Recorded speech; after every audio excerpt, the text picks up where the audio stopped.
Breaking news. Si Supreme Court Chief Justice Gismondo nasa Netherlands pala ngayon. Grabe, ano kayang pakay niya? Bakit nandun ang ating Chief Justice? Ito, post ni Optic Politics. Napakagaling mag-research. Kaya pasalamatan natin si Optic Politics. Post niya 1 hour ago. Excuse me. Justice Leonen named acting Chief Justice as Gismondo heads to The Hague.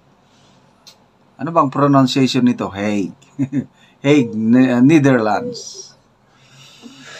Manila, Philippines. Ito na yung balita. The Supreme Court has designated Senior Associate Justice Marvic Mario Victor F. Leonen as acting Chief Justice, while Chief Justice Alexander Gismondo travels abroad for official duties. So, wala si Chief Justice Gismondo sa Pilipinas ngayon. Kaya ang acting Chief Justice si Justice Leonen. So, nasa Netherlands ang ating Chief Justice. Ang tanong, ano bang pakay niya doon? May kinalaman ba kay PRRD na nasimulan na ang trial kahapon? Okay. In Special Order number 3167 issued on March 10, 2025, the Supreme Court confirmed that Justice Leonen will temporarily assume the powers and responsibilities of the Chief Justice from March 12 to 17. So halos sabay sila ni Tatay Digong dumating sa Netherlands. Either March 12 o March 13 ba dumating si Tatay Digong. Basta March 11 siya na aresto. This comes as Chief Justice Gismondo leads a Philippine Supreme Court delegation to The Hague, Netherlands, where he will attend and participate in the signing ceremony of the terms of reference with the Hague Academy of International Law. The Hague Academy, a prestigious institution specializing in international legal studies, has long been a hub for judicial education and legal cooperation. The signing event is expected to strengthen ties between the Philippine judiciary and the global legal community, particularly in areas of legal research and education. With Gismondo's absence, Justice Leonen, the most senior member of the Supreme Court, has been tasked to oversee the court's function. As acting Chief Justice, he will exercise full authority over the judiciary, including issuing administrative orders and handling urgent matters that require the Chief Justice approval. The order states that Leonen's temporary designation will remain in effect until Chief Justice Gismondo returns to work. The Supreme Court assured the public that its operations will continue uninterrupted, emphasizing that such designations are standard procedure to ensure leadership continuity. Okay? So, hindi naman pala kinalaman kay PRRD sa ICC trial ang purpose ng Chief Justice doon. It's a signing ceremony doon sa The Hague Academy. Legal cooperation between the Academy and the Supreme Court. So, good luck sa ating Chief Justice sa kanilang mission sa The Hague. Nagkataon lang talaga nga nandun din si Pangulong Rodrigo Roa Duterte. Okay, speaking of Supreme Court, yung tatlong writ of habeas corpus na ifinail ng magkakapatid na Duterte, tapos na po yung deadline. 24 hours lang ang deadline na binigay ng Supreme Court para sa mga respondents na mag-comment. Executive Secretary Lucas Bersamin, DILG Secretary, PNP Chief, sino pa? CIDG Director General Torre,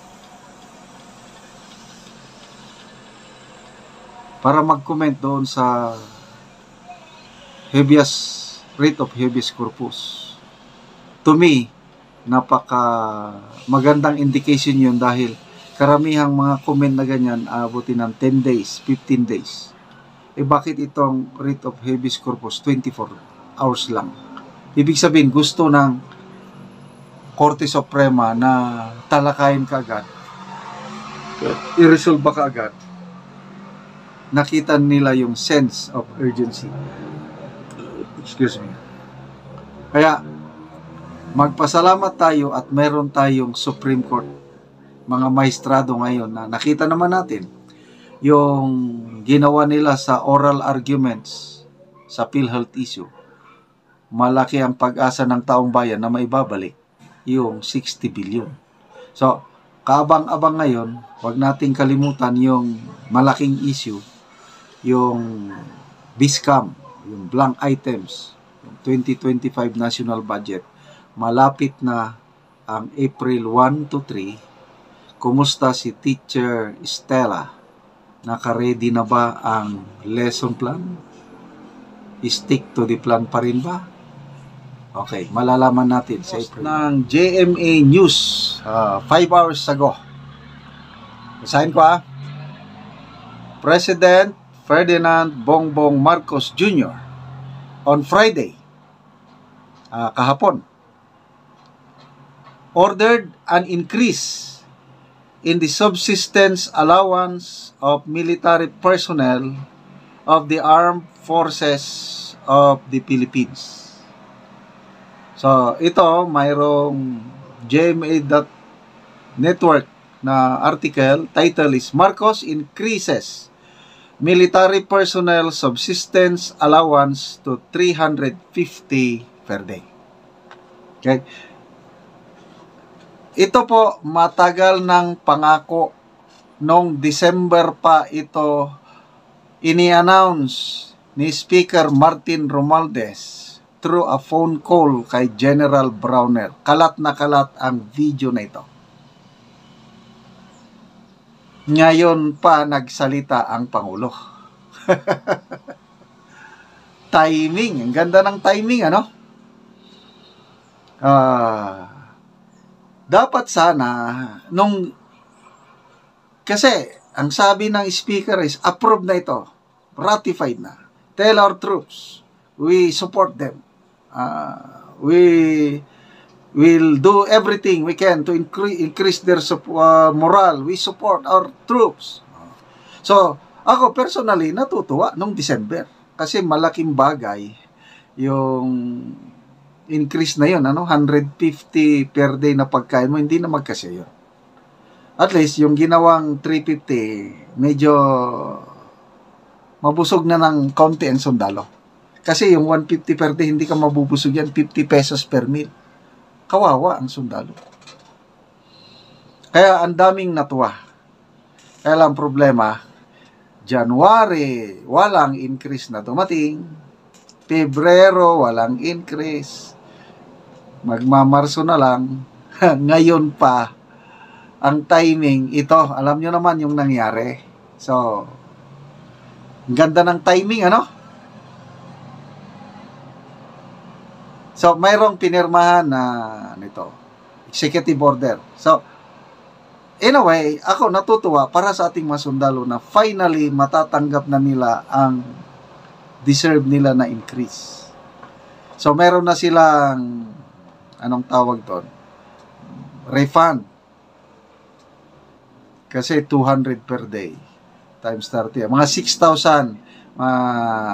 6,000 nung January, 6,000 nung mga 18,000 ang kanilang ano.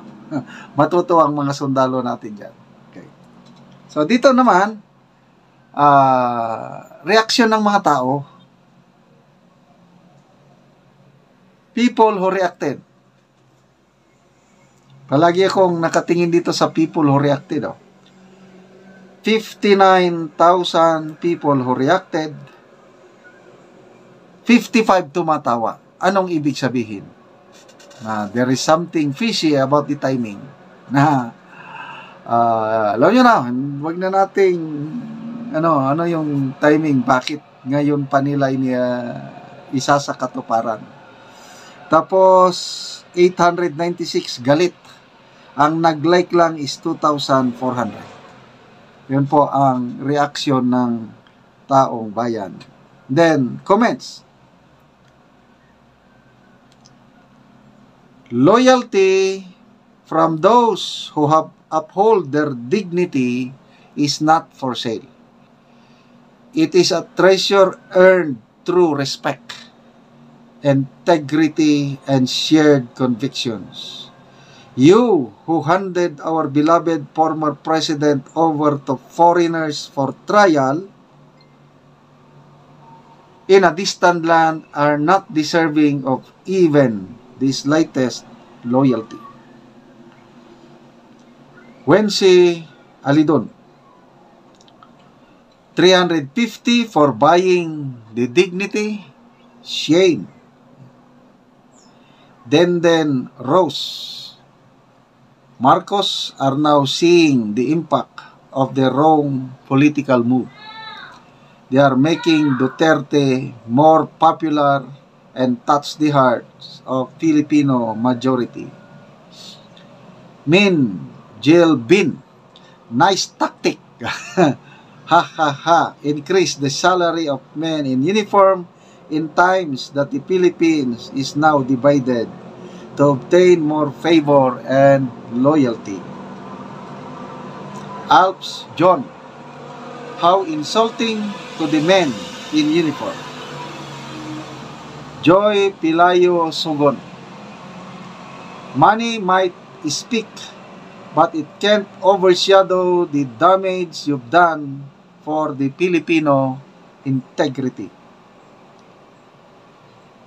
Saira Veralio, increase para makuha pulso ng AFP.